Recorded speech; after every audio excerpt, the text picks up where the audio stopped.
Mateus 4, verso 1 até verso 11. A palavra do Senhor nos diz assim: E então o Espírito Santo levou Jesus ao deserto para ser tentado pelo diabo. E depois de passar 40 dias e 40 noites sem comer, Jesus estava com fome. E então o diabo chegou perto dele e disse: Se você é o Filho de Deus, mande que estas pedras virem pão. E Jesus respondeu: As Escrituras Sagradas afirmam: o ser humano não vive só de pão, mas vive de tudo o que Deus diz. E em seguida o diabo levou Jesus até Jerusalém, a cidade santa, e o colocou no lugar mais alto do templo. E então disse: Se você é o Filho de Deus, jogue-se daqui, pois as Escrituras Sagradas afirmam: Deus mandará que os seus anjos cuidem de você, e eles vão segurá-lo com as suas mãos, para que nem mesmo os seus pés sejam feridos nas pedras. E Jesus respondeu: Mas as Escrituras Sagradas também dizem: Não ponha à prova o Senhor seu Deus. Depois o diabo levou Jesus para um monte muito alto, mostrou-lhe todos os reinos do mundo e as suas grandezas, e disse: Eu lhe darei tudo isso se você se ajoelhar e me adorar. E Jesus respondeu: Vá embora, Satanás, as Escrituras Sagradas afirmam: Adore o Senhor seu Deus e sirva somente a Ele. E então o diabo foi embora, e vieram os anjos e cuidaram de Jesus.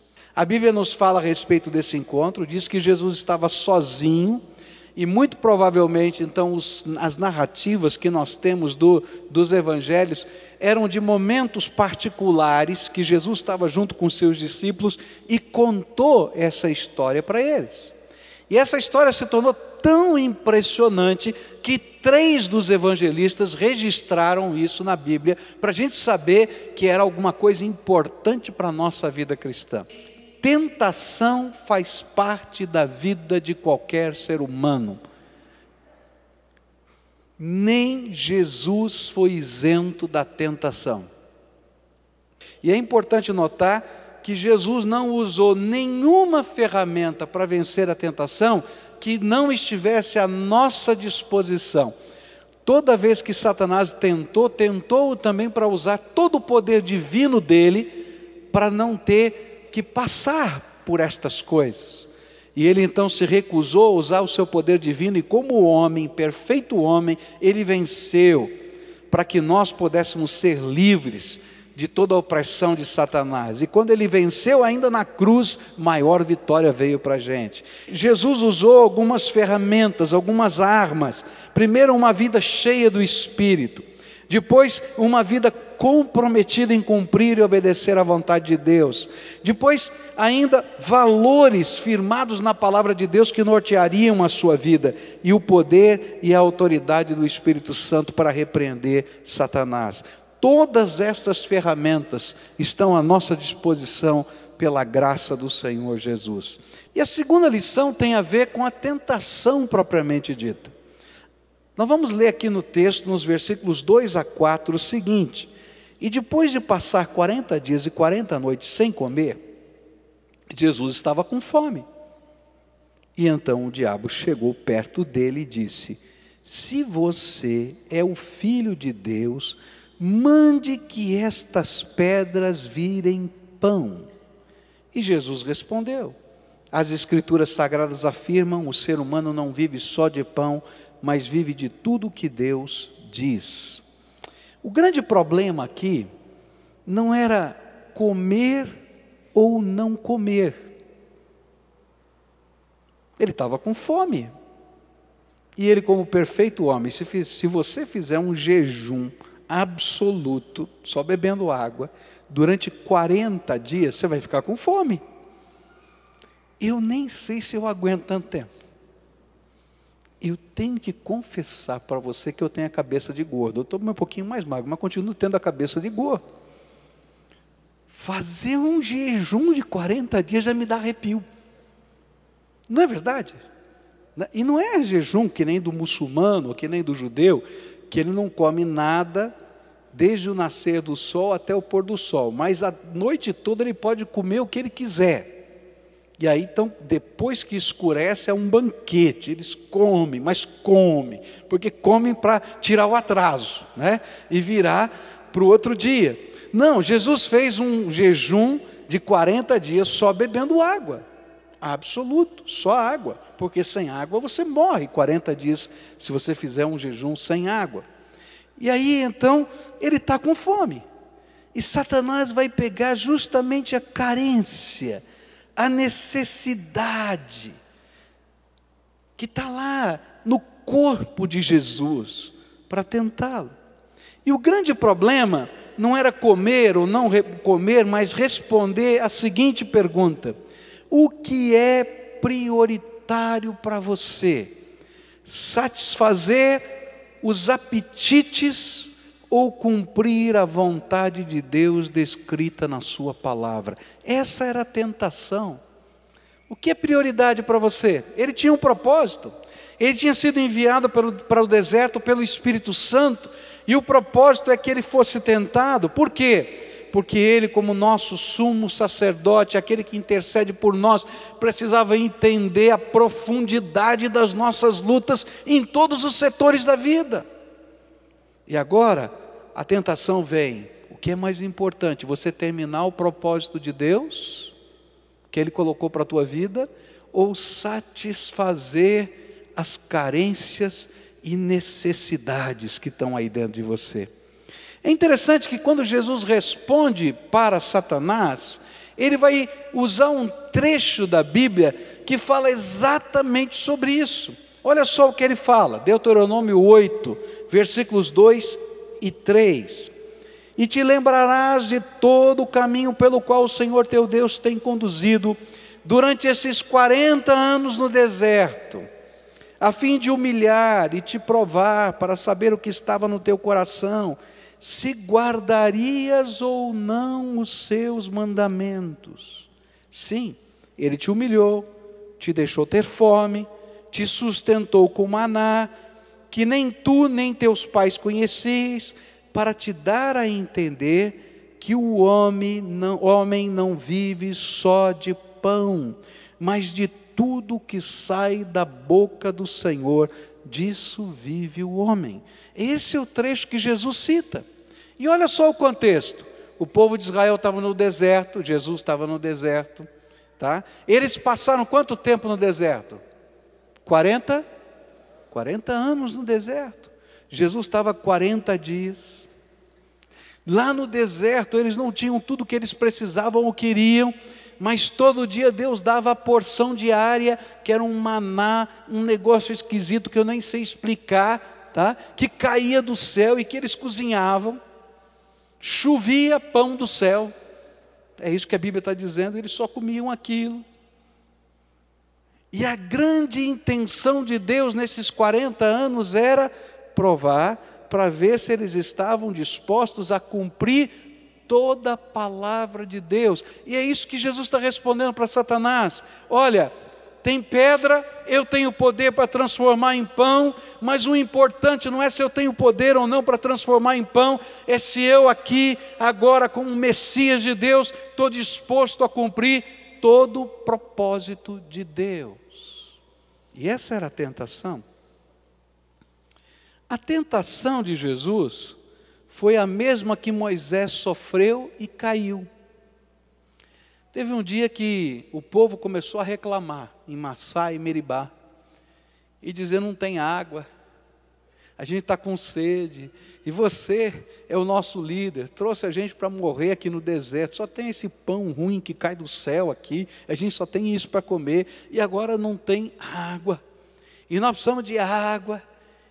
E aí Moisés tinha que esperar o comando de Deus e a ordem de Deus, mas ele ficou tão cheio, mas tão cheio daquele povo buzinando no ouvido dele, que ele pegou a vara, o cajado dele, bateu na rocha e disse: rocha, sai a água, porque ele já tinha feito isso e Deus tinha lhe dado essa autoridade, e brotou água da rocha. E aí Deus chamou Moisés e disse: Moisés, quero dizer para você que você não vai entrar na terra prometida. Você só vai ver de longe. Porque você não estava pronto para cumprir todo o propósito que eu tinha para a tua vida. Essa era a mesma tentação. Se Jesus dissesse, pedras virem pão, elas virariam. Mas ele não teria cumprido todo o propósito que Deus tinha para a vida dele. O que o diabo queria é que Jesus colocasse o foco no conforto da sua vida e não na missão, não no propósito de Deus. E queridos, essa é a grande tentação do diabo hoje na minha vida e na sua vida. O grande problema hoje é que muitos de nós estamos preocupados todo dia em transformar pedras em pães. Ou seja, nós estamos preocupados em satisfazer os apetites da nossa carne. O que eu gosto, o que eu quero, o que eu preciso, o que é melhor para mim, o que me dá prazer, o que me satisfaz. E nem sempre nós estamos preparados ou nós estamos desejosos de buscar qual é o propósito de Deus para a minha vida nesse assunto. E isso passa por várias áreas da minha vida, da sua vida. Você é uma pessoa normal, você levanta todo dia cedo, vai trabalhar, trabalha muito, ganha suado o seu pão de cada dia, volta para casa, tem uma família, nem sempre dá para fazer tudo o que você quer, nem sempre dá para fazer tudo o que você gosta, não é verdade isso? Aí você tem sonhos, você tem planos, você coloca esses sonhos, esses planos no papel, eu ponho e oro, peço a Deus, sonho e vou atrás, é assim que Deus vai trabalhando na minha vida. Mas o que Deus quer é que não apenas a gente faça isso, mas a gente pergunte para Deus, Senhor, o que é que o Senhor quer fazer da minha vida? E alguns sonhos a gente vai riscar, e algumas coisas que a gente conquistou a gente vai entregar, porque a gente tem um propósito maior, que é servir e honrar o Senhor, que tem um plano eterno para a minha vida. E se eu não entender isso, eu vou ser uma pessoa frustrada, porque eu vou conseguir algumas coisas, e à medida em que eu as consigo, se eu não tenho propósito, se eu não tenho alvo na minha vida, se eu não tenho senso de missão, estas coisas que eu conquistei, elas se desvanecem na minha mão no dia seguinte, e eu estou completamente insatisfeito de novo, e eu tenho que sair correndo atrás de alguma coisa maior, e eu vou tentando preencher o meu coração, e não preenche o meu coração. Isso acontece em todas as áreas da vida, acontece com a grana, quanto mais dinheiro você tem, mais desesperado você fica. Porque do dia para a noite, você pode perder algum dinheiro. E se você perder algum dinheiro do dia para a noite, você fica desesperado porque perdeu algum dinheiro.